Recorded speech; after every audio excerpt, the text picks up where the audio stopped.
Question 8. The roots of the equation are in this ratio.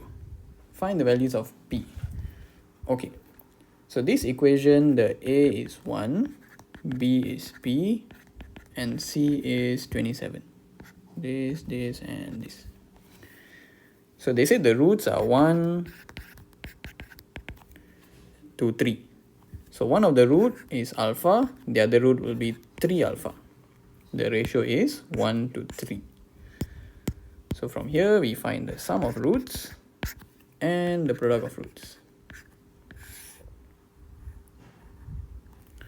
So sum of roots will be alpha plus 3 alpha, which gives us 4 alpha.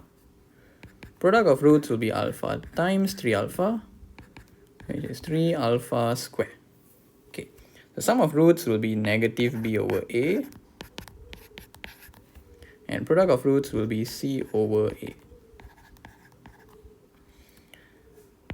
So you just sub in the values lah.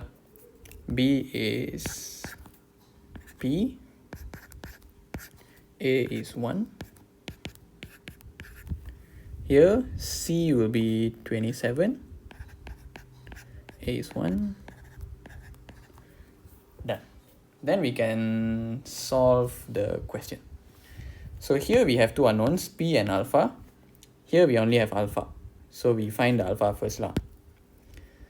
So this will be 27 equals to 3 alpha square.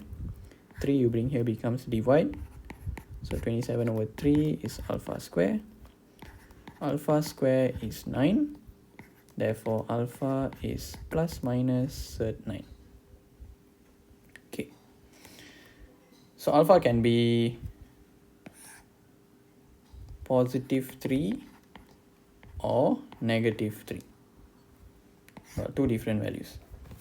So now we can sub these two values into this equation. Here we can say negative p is 4 alpha, therefore p is negative 4 alpha. So p can be negative 4 times 3, or p can be negative 4 times negative 3.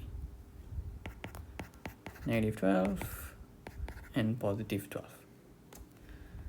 So we can conclude p is either negative 12 or 12.